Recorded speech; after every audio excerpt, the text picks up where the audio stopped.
Ahora seguimos. Todos los miércoles a las 2 de la tarde, y el tema de esto de virtual o presencial, yo lo que voy a hacer ahora en el grupo es cerrar los comentarios, porque a veces me llegan o llamadas de gente que necesita hacer una mano con clínica o, por ejemplo, mensajes privados. Así que lo que vamos a hacer es, yo cierro los comentarios en el grupo de integradores, les voy a ir mandando videos y casos clínicos que vaya teniendo la guardia. Ahora, ya que ahora voy a estar 2 mañanas en la guardia, voy a mandar para que vayan viendo y después lo vamos a discutir los miércoles.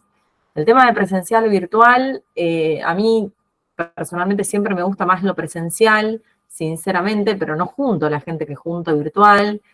Y, o sea, todo tiene sus pros y sus contras. O sea, si hacemos clase virtual, sabemos que uno se distrae más, no es lo mismo que enfrentarse al docente cuando estamos dando la clase charlada, diríamos. En cambio, o sea, lo presencial es lo presencial y no hay otra. Yo vivo cerquita de la facu, o sea, quedarme acá dándola y caminar 4 cuadras a mí no me cambia. Hoy realmente fue porque me colapsó el WhatsApp de, por favor, dala virtual, porque nosotros que rendimos, vivimos lejos, que no sé qué.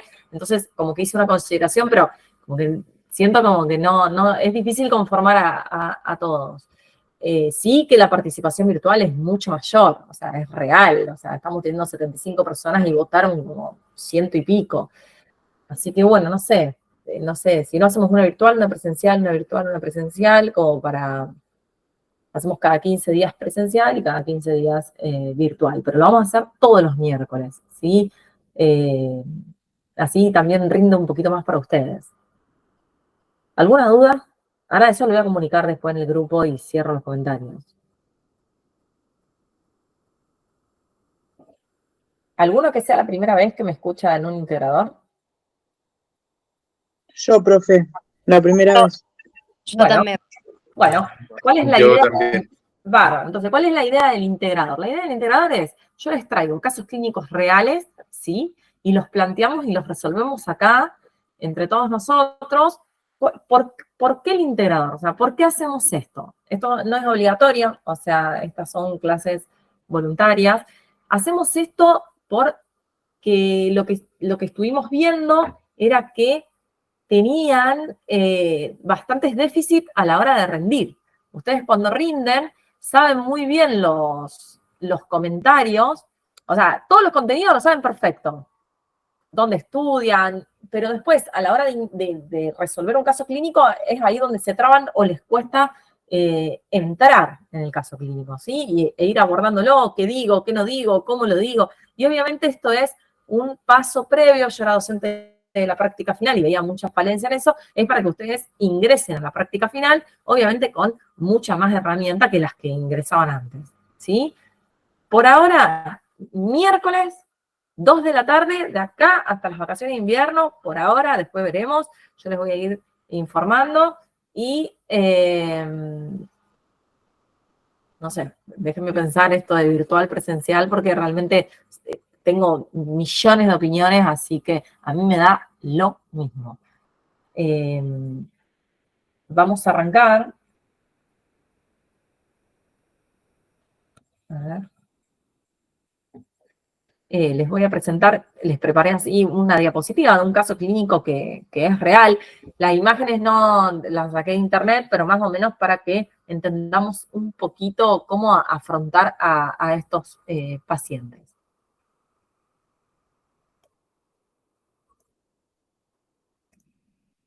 Bien.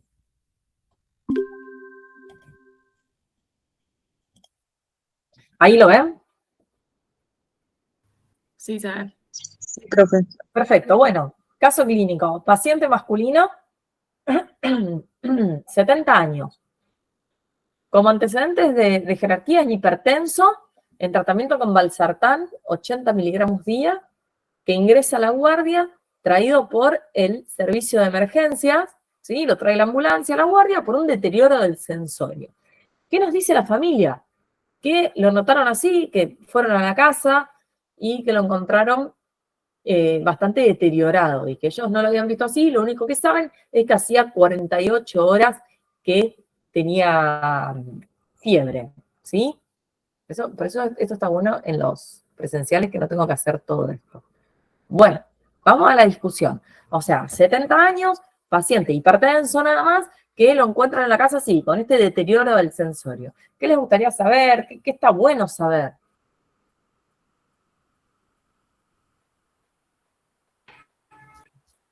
Sí, es la primera vez que presento un episodio así. Nunca había presentado un Sí. episodio así. Nunca. Si se acompaña de algún síntoma, signo que nos pueda orientar, digamos, del origen de la fiebre. Lo único Vamos que a dicen los familiares que habían hablado con él hacía unos días, que siempre hablan por teléfono, y que lo único que les he dicho era que había tenido fiebre. El ¿Y tiempo tomó de algo para- evolución del cuadro. ¿Cómo? El tiempo de evolución del cuadro. El tiempo de evolución del cuadro. 48 horas de fiebre, y el deterioro del sensorio lo desconocemos un poco, porque la familia fue y estaba así. Esto es recontra frecuente ver en la guardia, ¿eh? Si tomó algún antitérmico y si respondió. Y si la fiebre se la tomó con termómetro, si fue a la mañana, a la noche. Perfecto. Si consume alguna otra medicación. Bien. Por ahora solo Valsartán 80 miligramos día, y es un paciente que se controla, ¿eh? No es un paciente que no lleva controles. ¿Signos vitales? Bien, acuérdense, si a ustedes les ingresa un paciente, siempre esto como para arrancar, siempre los integradores, y está bueno saberlo. Nosotros, no es lo mismo recibir un paciente en el consultorio que viene caminando, que te cuenta que hace 2 días que hizo fiebre, que viene haciendo fiebre, cuando te cuenta el paciente, cuando viene por sus propios medios, que otro que te lo trae la ambulancia a la guardia por un deterioro del sensorio, y el interrogatorio se lo hacemos a la familia. O sea que ya la gravedad es otra, ya sabemos que tenemos que actuar un poquito más rápido y que hay cosas que vamos a guardarnos para preguntar después. ¿Alguna Examen físico. focalidad neurológica puede ser? Sí. Entonces nosotros lo que hacemos, este paciente, siempre es la pregunta que yo hago, este paciente, ¿lo ingresan al shock room o va al consultorio? No, va al consultorio. Depende de los vitales y del estado neurológico. Si el paciente sigue con el deterioro del sensorio y los vitales están alterados, va al shock. Igual los vitales se lo tienen que tomar en algún lado, se lo toman en el consultorio o se lo toman en el shock room. O sea, que es la impresión clínica, o sea, lo que vos ves ahí, donde decidís. O sea, no va a tener signos vitales, salvo que la ambulancia te los diga, que no te los dice nunca, pero vos lo tenés que decir ahí con el paciente. Ahora, si sabemos que lo trajo la ambulancia, que está con deterioro del sensorio, que tiene 70 años y tuvo fiebre, ese paciente va al shock room, ¿sí? Ese paciente va a una sala donde yo pueda monitorizarlo rápido, ver bien el estado neurológico, porque obviamente la focalidad neurológica necesita un lugar cómodo para evaluarlo. O sea, tengo que hacerle un buen examen físico a este paciente porque realmente estoy perdidísimo. Lo único que sé es que tengo un deterioro del sensorio, 48 horas de fiebre y no sé. Hemodinámicamente, ¿cómo se encuentra? Claro, no lo sé. Esta es la info que te trae la ambulancia. Lo trajimos rápido, pero no tengo ni intención de traer la ambulancia. Puedo hacer el ABC también, ver si respira, cómo respira, si necesita oxígeno. Por eso, También va al shock. Si vos tenés que hacer ABC, va al shock. O sea, si vos a un paciente le tenés que hacer el ABC, va al shock. Sí, la fiebre puede estar relacionada con algo infeccioso o algo así, pero también puede ser un paciente que vivía solo y que, no sé, una deshidratación y una hipoglucemia, algo más. ¿O no? Pregunto. Tal cual, está muy bien. Entonces, lo llevamos al shock room. Lo llevamos al shock room, lo acostamos y procedemos a tomarle los signos vitales, a revisarlo, diríamos. ¿Sí? Todo lo que estoy diciendo. Bueno. Examen físico. Le toman la presión, tiene una tensión arterial de 90-40, está taquicárdico, tiene una frecuencia cardíaca de 110, que es regular. En este momento está febril, porque la ambulancia dijo que le había hecho una dipirona intramuscular en el camino, satura 90% aire ambiente. Cuando ustedes vean entre paréntesis 0,21, se refiere a la fracción inspirada de oxígeno. Ustedes van a ver que nosotros, cuando escribimos las historias clínicas, vos pones lo que satura al paciente y a qué fracción de inspiración satura eso. Vamos a tener al 0,21 es aire ambiente, ¿sí? Nosotros respiramos al 21%. Después, si tiene una cánula, es al 0,24. Si tiene un reservorio, aumenta un poquito al 0,5, 0,6. Si tiene todo un circuito cerrado, puede aumentar al 0,7. El 100% de FiO2 solo lo asegura la intubación orotraqueal con la sedación, el manejo en un respirador. Entonces, este paciente tenemos que está hipotenso, está taquicárdico, en este momento no tiene fiebre y satura 90% aire ambiente. Cuando le empezás a hablar o querés que reaccione, no responde a órdenes simples ni complejas, pero al dolor responde con quejidos. ¿Sí? Le pellizco las tetillas, le hago acá la presión en el esternón y hace quejidos de dolor. ¿Sí? O sea que el paciente no está en coma. ¿El paciente en qué está? Está estuporoso. Acuérdense, en la parte de semiología del sistema del aparato neurológico, ustedes tienen el paciente lúcido, vigil, orientado, que es el paciente vigil, el paciente con tendencia al sueño, que está bien y empieza a tener esta tendencia al sueño, el paciente estuporoso, que es este paciente, que no llega a estar en coma porque responde al dolor, y después está el paciente en coma que no responde a nada, pero no está en paro porque tiene pulso. ¿Me explico? Esas son las alteraciones en la conciencia que podemos encontrar. Este paciente está estuporoso. Sería un Glasgow menor a 9. En realidad, les voy a corregir algo. El Glasgow se evalúa solo, o sea, fue una escala diseñada para evaluarla solo en los traumatismos de cráneo. O sea, vos tenés un paciente con un traumatismo de cráneo y evaluás el Glasgow y en base a eso, el nivel de conciencia. Pero cuando usted tiene un cuadro clínico que no esté relacionado con un traumatismo de cráneo, no está recomendado hacer el Glasgow, porque no está validado. Que lo usamos, sí, lo usamos siempre. Es un Glasgow ahí, 9, pero no es menor a 9.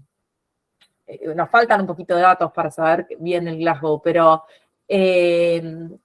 no llegaría, si es menor a 9 lo tienen que intubar. Claro, por eso, para pensar una intubación por el oxígeno. No sé si intubaría de entrada un paciente. No sé si intubaría de entrada un paciente que satura 90, que tiene buena mecánica respiratoria, tiene una frecuencia respiratoria de 20, que solo, porque vos todavía te faltan algunas cosas de evaluar. Vas a intubar de entrada cuando tenés un paciente con insuficiencia que te ingresa así, pero que está taquipneico, con tiraje, cianótico, o sea, con signos de insuficiencia respiratoria. Y saturando mucho menos aire ambiente. Vos acá no le pusiste ni una bigotera. Claro. ¿Sería una bigotera lo que hay que poner? Sí, en realidad una máscara. Una máscara. Profe, y una vía periférica por ahí ya para... Tal cual, vos mientras lo vas revisando, ya el enfermero le va poniendo un acceso venoso periférico, obviamente. Obviamente, por eso el run es tan importante. ¿Cómo? Ah, pensé que alguien había hablado. Y le pongo una sonda para controlar la diuresis. Sí. Laboratorio. Porque no deja ser una puerta de entrada. A veces nosotros descartamos, ahora vamos a ir un poquito al abordaje, pero no está mal una sonda, pero ahí, capaz que poniéndole un poquito de agua y todo, reacciona y podemos controlarlo con un brocal y no le tenemos que meter una sonda. Pero bueno. Ver si reacciona ante una terapia de fluidos, por ahí como tienen mucosas secas. Claro, y capaz que reacciona un poco y lo podés controlar con un urodrop, que es como un preservativo que tiene como un gañito, y no tenés que hacer una maniobra invasiva como la sonda. Pero bueno, sí, a este paciente la mayoría le ponemos sonda, ¿sí? Porque a veces, más que nada para controlar la diuresis. Las mucosas estaban secas, fíjense que le revisaron las mucosas y estaban secas. Las pupilas, acá no las tengo anotadas, pero estaban normales. Estaban isocóricas, reactivas, simétricas. las mucosas secas, estaba pálido, tenía una palidez mucocutánea generalizada. A la auscultación, no tenía ingurgitación yugular. A la auscultación respiratoria tenía abundantes roncus, ¿sí? Y tenía a nivel abdominal un dolor a la palpación en hipogastrio. Cuando usted le palpaba en el hipogastrio realmente hacía quejido de dolor, con una matidez abdominal que no desplazaba, ¿sí? Entonces, hoy vamos a charlar qué conducta vamos a tener con él al ingreso, qué indicaciones le vamos a hacer al ingreso, porque vamos a tener unas hipótesis diagnósticas. ¿Qué estudios complementarios le vamos a pedir? Y qué, obviamente, tratamiento le vamos a hacer. ¿Sí? Entonces, tenemos este paciente, ya le pusimos la vía periférica, le tomamos la presión, estaba hipotenso, estaba taquicárdico, saturando 90. ¿Qué hago? ¿Qué pienso? ¿Qué hago? ¿Y por qué lo hago? Le pido un laboratorio, profe. Laboratorio. Un laboratorio, un hemograma completo, glicemia, uremia, Muy bien. orina. Empezamos a hacer un laboratorio, un hemograma completo, una glicemia, una uremia, una creatinemia, una orina, ¿qué más? Biono. Bionograma. PCR. PCR. TGO, TGT. Bien, todo un hepatograma, obviamente. Estado ácido base. El perfil lipídico también. Un estado ácido base, ¿qué más?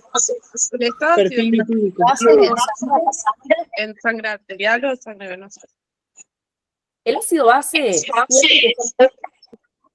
siempre que yo tenga, en el ácido base, siempre que yo tenga un paciente en estas condiciones, o sea, que tengo que ver la parte respiratoria, porque yo voy a pedir un venoso cuando quiero ver si tiene una acidosis o no por una cuestión metabólica. Pero a este paciente que no sabemos qué tiene, que tuvo fiebre y todo, siempre es bueno el arterial para ver cuánto oxigena realmente. La única manera fidedigna de ver cuánto oxigena un paciente es haciendo un ácido base arterial. Entonces le voy a pedir un ácido base. Bien. Entonces, ácido base arterial. ¿Qué más? Falta, ¿eh? Todavía. Una RX. No, de laboratorio. ¿Puedo pedir la procalcitonina si sospecho neumonía? Puede ser, la procalcitonina es un reactor de fase aguda, a veces se usa, depende de cada hospital cómo la use. Es un reactor de fase aguda predictor de infecciones más severas. No está mal pedirla, si tengo la posibilidad. ¿Podríamos pedir troponinas? ¿Por qué? Y porque los ancianos por ahí son más inespecíficos y el dolor epigástrico en un anciano se puede sospechar infarto de miocardio. ¿Nunca tuvo dolor torácico? No Pero es sí de cara inferior. tiene 70 años, ¿no? Un adulto mayor. Y tiene un dolor en hipogastrio, no en epigastrio. Ah, Una orina completa le pediría. Una orina completa. Sí, así era, Sofi, troponinas no, para nada. Además tuvo fiebre. Perfil lipídico. Acuérdense, porque a mí me encanta porque ahora empiezan a batir fruta. Esto es lo que le pasa en los exámenes a ustedes. Si vos tenés, cuando vos pedís un laboratorio en base a las sospechas diagnósticas que uno tenga. O sea, no pidan por pedir. Porque si vos pedís troponina porque sospechás un síndrome coronario agudo. El síndrome coronario agudo, ¿lo sospecho o no lo sospecho? Cuando yo digo lo sospecho o no lo sospecho, digo si cumple criterio o no de síndrome coronario agudo. Por ejemplo, ¿tuvo dolor torácico? No. ¿Tiene fiebre? O sea, que tiene que ver, o sea, el infarto no da fiebre. Tiene un dolor en hipogastrio. Tiene un deterioro del sensorio. No tiene ingurgitación yugular. No tiene signos de descompensación cardiovascular que me hablen de que tengo una cardiopatía isquémica. O sea, que troponina, no. Perfil lipídico. ¿Por qué perfil lipídico? ¿Para qué? Si estoy en urgencia de un deterioro del sensorio. ¿Qué me cambia a mí que tengo un colesterol de 300 que tengo un colesterol de 100 en este momento? ¿Qué sospecho? Yo en este paciente, ¿cuáles son mis sospechas diagnósticas? Deshidratación, puede ser. Deshidratación. Para uno, no hablen todos juntos. Por eso está bueno el presencial. Para una deshidratación, voy a pedir un medio interno. Urea y creatinina. Creatinina, sodio, potasio. Se olvidaron el calcio, fósforo, magnesio. Voy a pedir un ácido base, obviamente, para ver si está alcalótico, si está acidótico. Bueno, bien. ¿Qué otra hipótesis diagnóstica? Una orina completa con un urocultivo, afectando una infección urinaria. Una infección urinaria, voy así agarrando lo que escucho. Una infección urinaria. ¿Por qué puede llegar a ser una infección urinaria lo que tiene? ¿Puede ser que tenga un globo vesical, por eso la matidez no desplazable en el hipogastrio? Claro, lo principal, era lo primero que me tenían que decir. Estuvimos como 10 minutos para... Chicos, la semiología es importantísima. Hay un deterioro neurológico asociado a fiebre y asociado a un examen físico que me habla de una matidez que no desplazan. O tiene un tumor ahí abajo, o es la vejiga que está llena. Ahora, ¿cuáles son los síntomas de un globo vesical, de una orina que no sale? O sea, de una vejiga llena. Síndrome confusional. Claro. O sea, todo paciente. ¿Saben por qué? ¿Por qué les presento a este paciente? Este paciente es real. Este paciente, yo llegué a la guardia y me lo presentaron a mí, médicos también, ya recibidos, sospechando un síndrome coronario agudo. Por eso no está mal. O sea, ya son médicos. Imagínense mi enojo. Voy a revisar a la paciente, veo lo de la matidez, digo, ¿qué síndrome coronario? Nadie interrogó a la familia. Tuvo fiebre la paciente.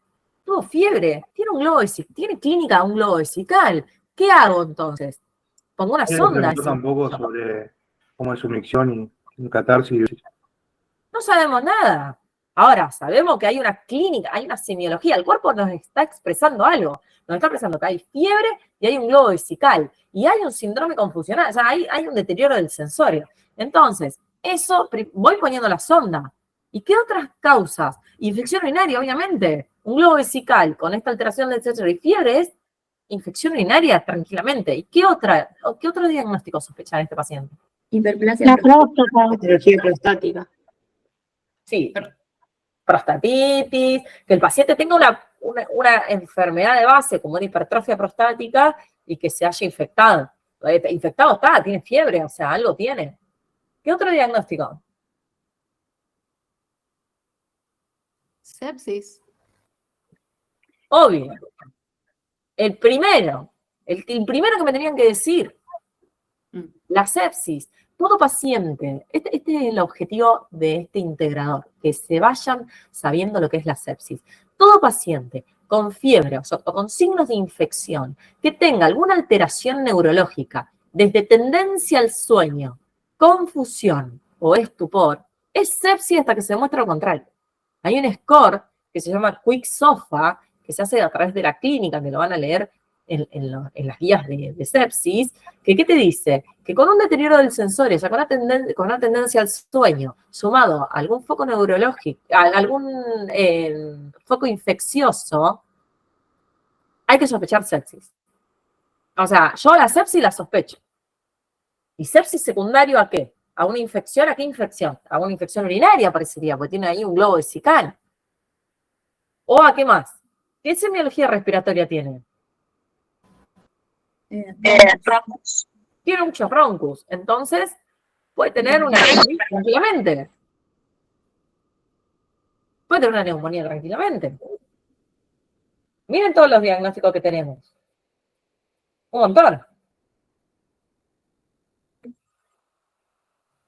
¿La sepsis sería secundaria en la bacteremia? Claro. A ver. Bacteriemia, ¿es lo mismo que sepsis? No. No. Yo puedo tener sepsis sin bacteriemia. O sea, el paciente puede estar... La sepsis es una reacción exagerada de mi cuerpo frente a una infección. O sea, me está desacomodando todo el cuerpo por esa infección. Puedo a veces tener bacteriemia. Hay obviamente. disfunción orgánica A en la veces puedo sepsis. tener bacteriemia sin sepsis. Me lavo los dientes, tengo una bacteriemia transitoria y se terminó. Y no hago sepsis. Sepsis, acuérdense, con una respuesta exagerada.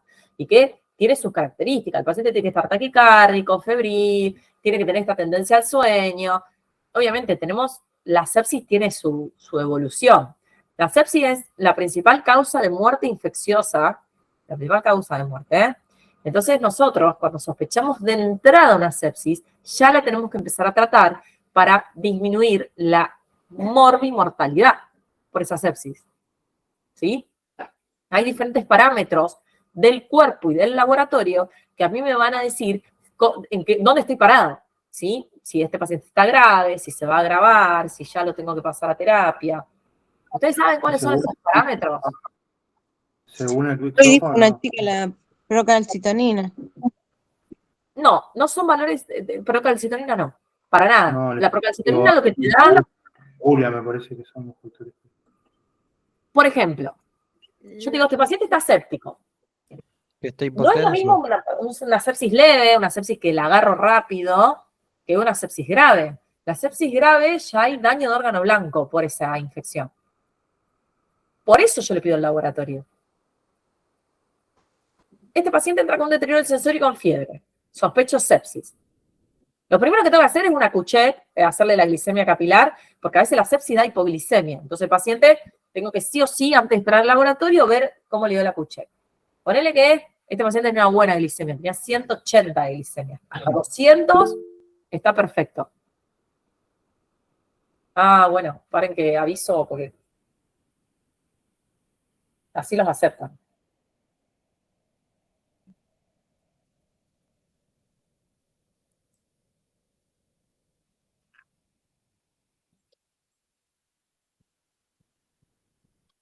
Bien. Ahí avisé. ¿Una eritro elevada? No. ¿Qué te dice la eritro elevada? Lo más inespecífico que hay es la eritro. O sea, si no se la pedís, mejor. Al pedo la eritro. La eritro aumenta por cualquier cosa. O sea, en una sepsis va a estar reaumentada la eritro. No te cambia nada. ¿Son los ¿Un parámetros lactato? de síndrome de respuesta inflamatoria sistémica? Sí, ponele, no existe más ese. O sea, antes era síndrome de respuesta inflamatoria sistémica más infección sepsis. Bueno, ahora no, ahora es una respuesta exagerada con una respuesta exagerada, con una sospecha de infección, este deterioro del sensorio ya se considera una sepsis. Escuchen esto, si yo quiero ver la sepsis, si es grave o no es grave, si está, tengo que ver parámetros de daño de órgano blanco. ¿Cuáles son esos parámetros? Si está en oliguria o anuria, por ejemplo. Tal cual, si orina. Y La pasa hipotensión eso, o la uña y la hipertensión. creatis. Está hipotenso, Claro. taquicárdico. Si está hipotenso, si está muy hipotenso, nada, lo tengo que expandir. ¿Por qué? Porque hay hay un aumento de la permeabilidad capilar, hay una vasodilatación que es importante, el paciente está hipotenso y no sabe regular. Y encima hay una hipoxia tisular. Esa hipoxia tisular va a empezar a dar daño, hipoxia en los tejidos. Entonces el paciente puede tener plaquetopenia por consumo, hiperplaquetosis, ¿sí? Puede tener falla renal por esta infección, prerrenal, puede tener prolongados los tiempos de coagulación porque empieza en falla hepática, puede tener disminución del factor 5 como dato de insuficiencia hepática, puede tener LDH mayor a 1000 por una hepatitis isquémica, tenés TGO, TGP de 1000, 1200, 3000 y encima una LDH mayor a 1000. Eso es una hepatitis isquémica, eso hay un daño hepático por la sepsis. O sea, eso ya es una sepsis grave. Cuando está anúrico, le pone la suma vesical y nada, no viene nada. Entonces, cuando ustedes leen el shock séptico del capítulo de terapéutica de Greca, te habla de los criterios de Rivers, ¿sí? ¿Ustedes tienen la hora de oro, como en el politraumatismo, o tienen la hora de oro para resolver esta sepsis? La hora de oro. Entonces, en esa hora, yo tengo que tratar de resolver lo mayor posible, ver la causa y tratar de que no me evolucione. O sea, que no me entre en shock. O sea, si es una sepsis leve... ¿Qué expandís? Expandís, claro. Si es una sepsis leve, voy a tratar de que no sea una sepsis grave. Si es una sepsis grave, voy a tratar de que no se me choque, que no haga un shock. Entonces, la primera medida que tengo que tomar yo es empezar a expandirlo. Le pongo doble vía periférica o le pongo una bien gruesa y lo empiezo a pasar cristaloide, solución fisiológica, con toda. Lo hidrato. Más o menos le paso 1 litro, rápido, a chorro. Y veo si empieza a mejorar los parámetros hemodinámicos, si empieza a subir la presión, si empieza a orinar. Y mientras tanto que voy pidiendo el laboratorio con función renal, hepatograma, el estado ácido-base. Entonces, eso a mí me va a decir si está hipoxémico, si tiene una acidosis metabólica, si tiene una falla renal, cómo está el hemograma, si tiene plaquetas, si tiene leucopenia o leucocitosis. O sea, todos esos parámetros que antes estaban dentro del síndrome de respuesta inflamatoria sistémica, que más o menos la sepsis es igual, pero tengo que ver qué parámetros tiene alterado. Y un parámetro principal y que te predice el riesgo de muerte por sepsis es el lactato. Como dijo Ruth ahí en el chat, el lactato sérico es un parámetro que a mí me habla de hipoxia tisular. O sea, yo le pido un lactato a todos los pacientes que sospecho sepsis. Fíjense lo alejado que le estoy explicando yo de todo lo que me dijeron cuando ingresó el paciente. ¿El lactato va a determinar si está en shock séptico o no? No, ¿qué te determina si está en shock o no? Ahí te retruco yo. Y que está hipotenso. Yo tenía, porque del video de graduados dice que está hipotenso, que necesita vasopresores y un lactato mayor a 2. No, es eso. Es hipotensión que no responde a expansión hídrica y que necesitas vasopresores. Ese es el concepto de shock. Es clínico el concepto de shock. Sin el lactato, digamos. El lactato te predice a vos la morbimortalidad por sepsis. O sea, si tiene un lactato mayor a 2, significa que ese paciente está grave, independientemente de cómo esté clínicamente. Si está bien, en 10 minutos se te enchotó. ¿Me explico? En 10 minutos lo tenés chocado. Entonces, si vos tenés un paciente como este, por ejemplo, que lo estás expandiendo y te llega al laboratorio y tiene un lactato de 5, ojo, míralo bien de cerca, ponele ya un antibiótico porque ese paciente se te va a chocar. A veces con el agua no sirve. Le tenés que meter el antibiótico rápido. ¿Me explico? Entonces no se olviden de eso. ¿Qué antibiótico va, profe? ¿Cómo? ¿Qué antibiótico va? ¿Ampicenta no? Pero son ansiosos, che. Vamos a la expansión. Estamos expandiendo. Rápido. Siempre solución fisiológica. ¿Sí? A veces algunos te dicen, ponele un coloide, ponele más que nada para evitar la acidosis. Ustedes quédense con que expanden con solución fisiológica. Las guías de sepsis dicen que hay que expandir con solución fisiológica. Expanden.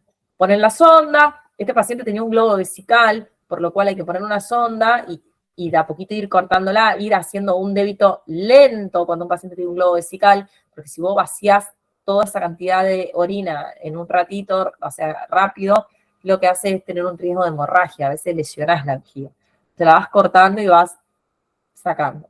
A veces, la fiebre y todo eso de este paciente que puede estar séptico, encima tiene un globo vesical, a veces ya hidratándolo y sacándole orina, ya empieza a reactivar. Bueno, pasó con esta paciente. Yo a esta paciente le puse una sonda vesical, le expandí 1500 mililitros de solución fisiológica y ya hablaba y ya podíamos charlar y me dijo que hacía 48 horas que tenía fiebre y que tenía síntomas urinarios. ¿Sí? O sea, tenía disuria, hacía un día y ya había tenido episodios de infección urinaria. Entonces ahí ya te cambia. Ahí ya te cambia. El lactato era de 1, o sea que no era muy alto, ¿sí? Tenía una leucocitosis leve y tenía una falla renal.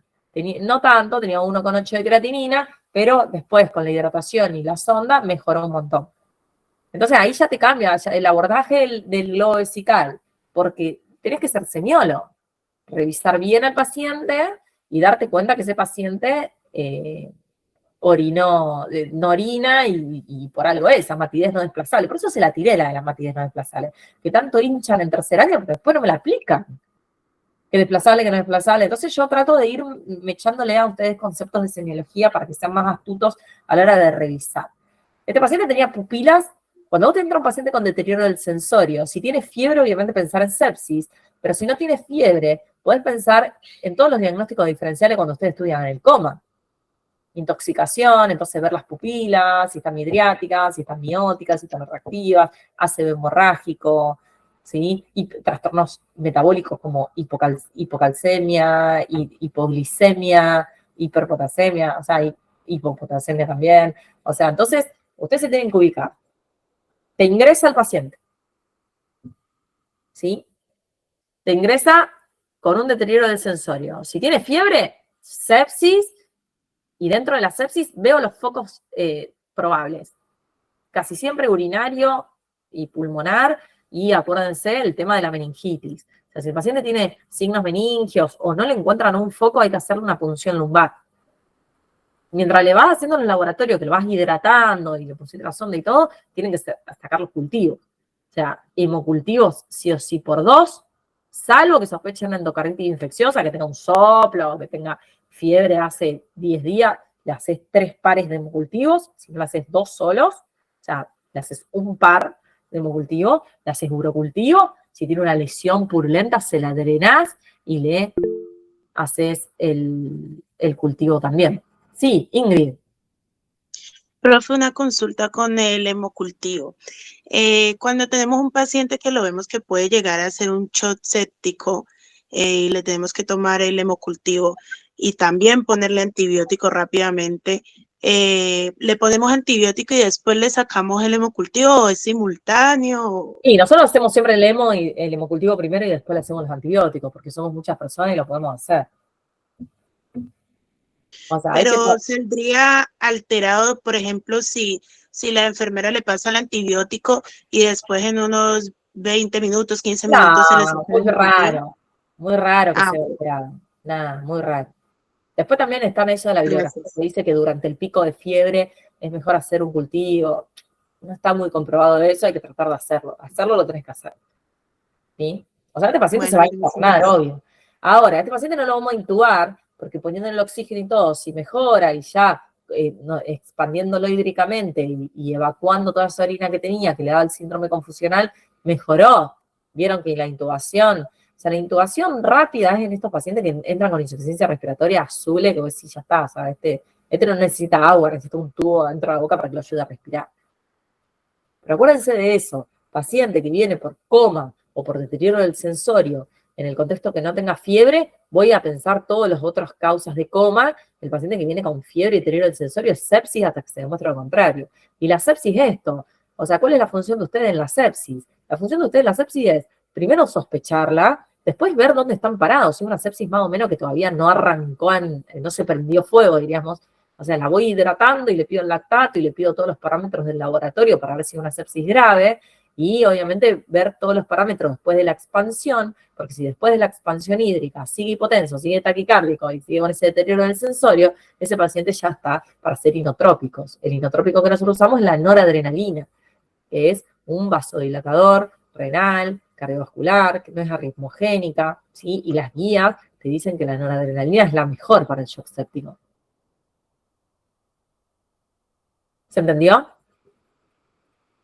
Vamos mejor encaminados ahora. Entonces, yo le presento a este paciente, estamos en un examen y le presento a este paciente. Entonces, ustedes me dicen, este paciente ingresa al shock room, y bueno, ¿cuál es su sospecha diagnóstica?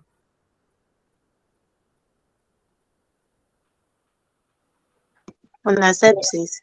Claro. Y este paciente puede estar séptico. ¿Secundario qué? Una infección urinaria o una neumonía. Una infección urinaria.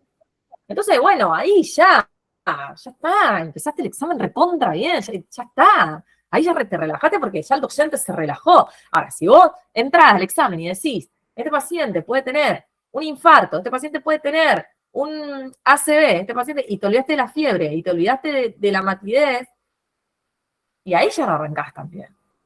Entonces, esta es la idea de los integradores. Esta es la idea del integrador. De que ustedes puedan integrar la matidez, la fiebre, el deterioro del sensorio, y no sacar así, e ir tratando de a poquito, e ir viendo, ver qué es lo urgente, ir pidiendo el laboratorio, y obviamente después definimos el antibiótico. O sea, el antibiótico en la sepsis puede ser uno de amplio espectro, ¿sí? Y siempre enfocado al foco, valga la redundancia de la palabra, enfocado al foco, ¿sí? Tiene que estar dirigido a ese foco que vos sospechás. Si vos sospechás que el paciente tiene una neumonía, le vas a poner ampicilina sulbactam, lo vas a tratar con una neumonía endovenosa. Si vos sospechás que tiene una infección urinaria, le puedes dar cipro. O le puedes dar también ampicilina sulbactam. Si vos sospechás que ese paciente tiene una infección en piel y partes blandas, ahí ya juega un papel muy importante el Staphylococcus aureus. Y el Staphylococcus aureus se trata con banco en la sepsis. Todos los casos que yo sospeche un estáfilo aureus porque tiene una infección en piel o porque el paciente ya venía con una infección por estáfilo, hay que ponerle banco. ¿Sí? Ay, me agarró así como. Y si ustedes tienen un paciente con una sepsis y no le encuentran foco, che, está febril, todo, tiene lactato de 3, lo estoy expandiendo, está mejor todo, pero no sé dónde está la infección, se pone ceftriaxona empírica, ¿sí? A 1 gramo cada 12. Obviamente, si sigue con esa alteración del sensorio, o tiene un poco de rigidez de nuca, o hizo un vómito en chorro, ese paciente se hace una tomografía para ver si no tiene hipertensión endocranial y hago una punción lumbar. Si yo estoy en un lugar donde no sé hacerle la punción lumbar, donde no tengo posibilidad de la tomografía y lo tengo que derivar, sí o sí le ponen la dosis de ceftriaxona, porque la meningitis es una emergencia infectológica y no puedo esperar hasta que se vaya el Evaperón o que se vaya el Centenario y le hagan todo ahí. Entonces le hago la ceftriaxona y que el resto después se arreglen, ¿sí? Hemos tenido pacientes con secuelas neurológicas porque no le han puesto la ceftriaxona en los pueblos, ¿sí? Si ustedes sospechan, se la mandan nomás, total. Ay, el hemocultivo y la punción lumbar le va a dar negativa. Bueno, pero le está salvando la vida, ¿sí? Profe, ¿la dexametasona se hace también ahí? Se hace cuando estás así, sí. Nosotros cuando sospechamos neumococo, en realidad. Pero sí la usamos. Después, Federico, creo que levantó la mano.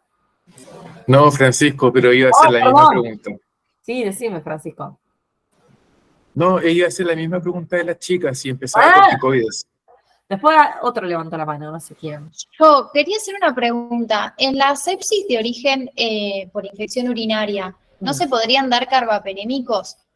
Sí, en realidad el carbapenémico nosotros lo guardamos para otro escalón, o sea, cuando tiene infecciones urinarias a repetición, cuando es un paciente de riesgo, pero si no, usa cipro o ampicilina sulbactam. Este paciente es un paciente que no era un paciente de riesgo, hipertenso bien tratado. Este paciente va a ampicilina o cipro.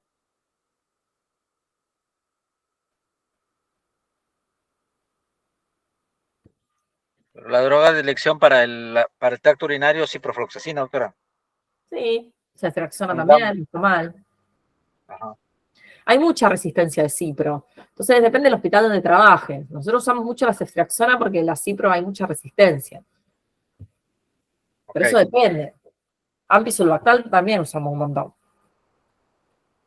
Bueno, este paciente al final le puse la sonda, empezó a mejorar, le saqué el oxígeno porque realmente estaba un poco mejor. Y le hicimos una radiografía.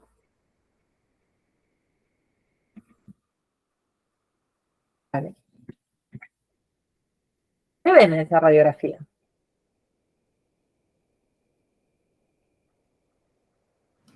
Hay una radiopacidad apical. Bien, hay una radiopacidad, hay un vértice derecho y hay un hilio ahí un poco congestivo. ¿Sí? Una neumonía parecería. Cuando son así las neumonías, a veces son broncoaspirativas. Capaz que tenía una infección urinaria y hizo un globo vesical y quedó ahí con el deterioro del sensorio y se broncoaspiró. Puede tener las dos cosas. Ese es un caso clínico que toman en muchos exámenes. El paciente que tiene una CB, que se deprimió y viene por fiebre. Entonces se broncoaspiró. Y este es el electro. Esto un poquito para, ya vamos a charlar más de electro, pero un poquito para que ustedes sepan que ante toda taquicardia, esto como verán será una taquicardia, yo tengo que ver si es regular o irregular. Esta es regular y tiene onda P. Una taquicardia de complejo angosto regular con onda P, ¿qué es? Es una Taquicardia sinusal. taquicardia sinusal. Y la principal causa de taquicardia sinusal en una guardia, ¿cuál es? Infección. Infección, la fiebre, ¿sí? Y habla de la sepsis. Habla de una probable sepsis, ¿sí? Está descompensado. O sea, que a este paciente le voy a poner el AMS, después de la placa, lo voy a seguir expandiendo, le pongo la sonda y lo voy a internar, obviamente, con un laboratorio y todo. Lo voy a internar unos días hasta que recupere el sensorio, que recupere todo, y ya recuperó el sensorio. Ahora, si sigue con depresión del sensorio, aparte de todo esto, que mejoraron los parámetros, obviamente hay que hacer una resonancia, una tomografía y evaluar por qué. Un paciente séptico que viene con tendencia al sueño o con alteración del sensorio, que vos ya lo hidrataste y ya el laboratorio mejoró y todo, ya mejoran el foco neural, mejoran esta depresión del sensorio, diría. Si no hay otra cosa, hay que buscar otra cosa.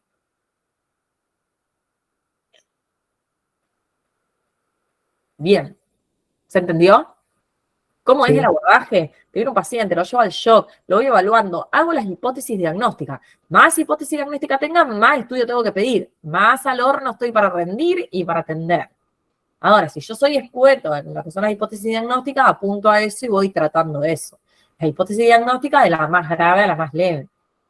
Siempre sospecho lo grave, obvio.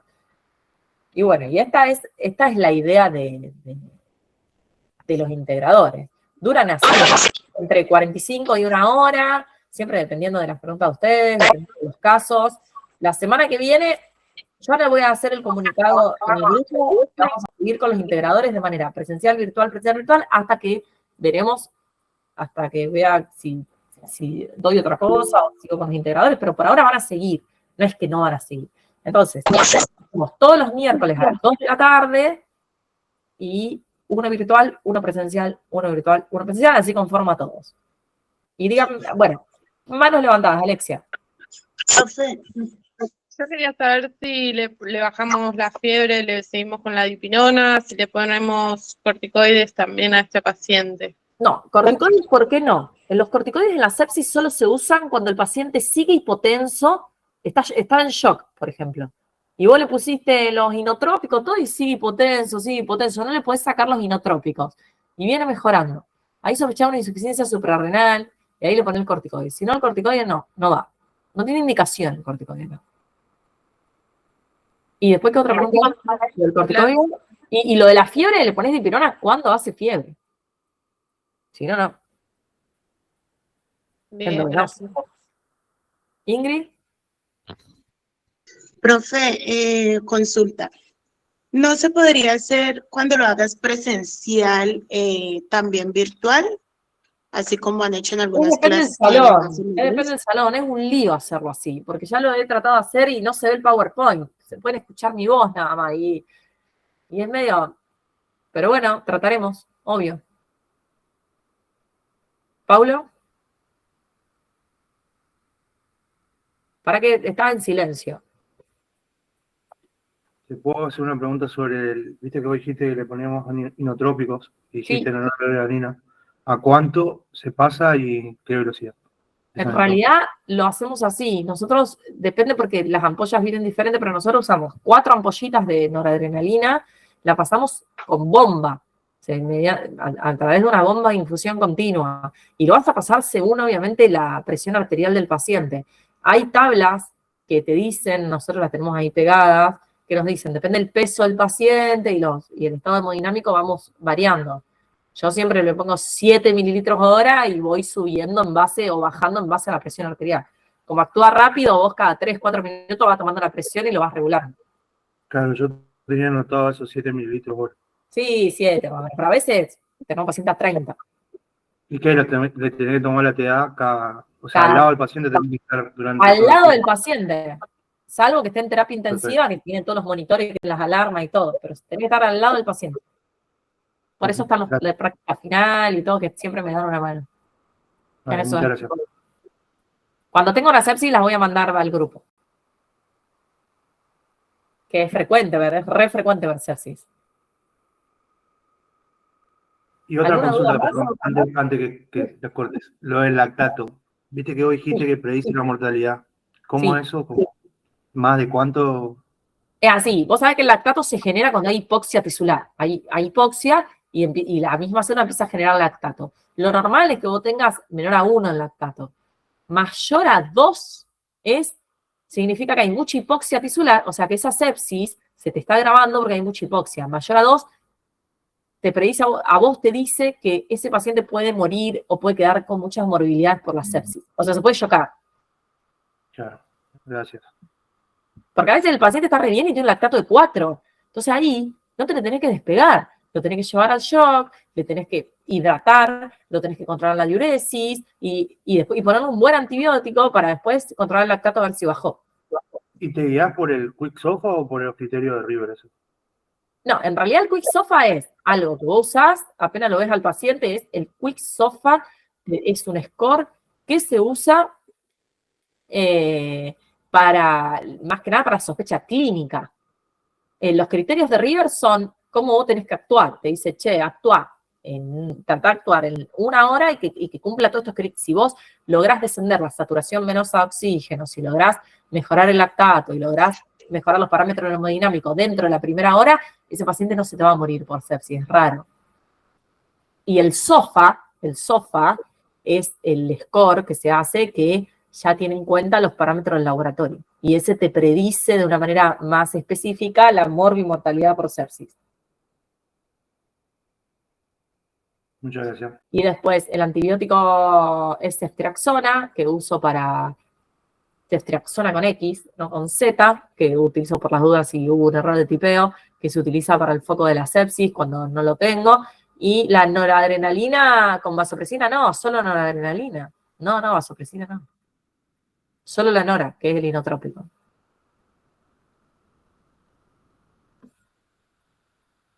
Espero que Profe, sí. en este caso, el globo vesical en estos pacientes, ¿por qué se puede generar? Y se genera por eso. O sea, en una infección urinaria. A veces por la deshidratación, entonces la misma deshidratación hace que haya alteración en la membrana de la célula y más de la del músculo liso, entonces el paciente queda con la vejiga en reposo. Y después tenés la hipertrofia prostática, si está infectado, se inflama un poco la próstata y te obstruye. Ahí a veces ponerle la sonda, estás 3 horas o necesitas a alguien que sepa.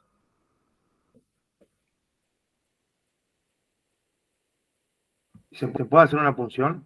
Ahí, hacer Una punción es reinvasivo, ¿y para qué?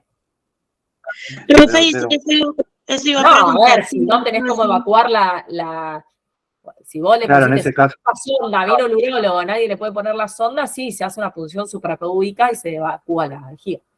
Tratemos de no llegar a eso, pero sí se hace. Sí.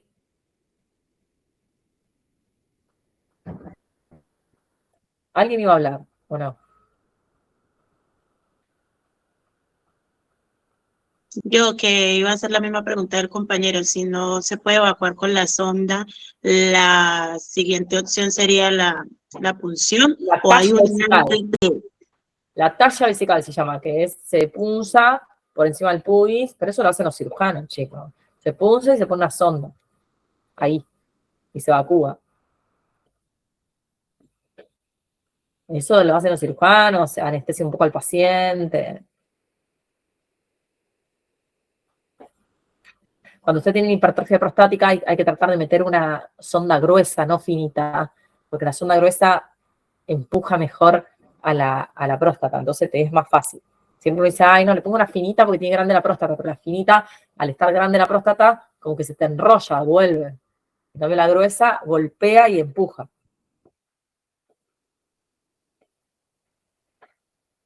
La 16, le ponemos los próstatas. 16. 18, lo normal le pone a todo. Si la 18 no entra, vamos a poner 16. Y si no entra la 16, vamos a poner 14. Hay que ver, obviamente. Siempre con una muy buena técnica, porque le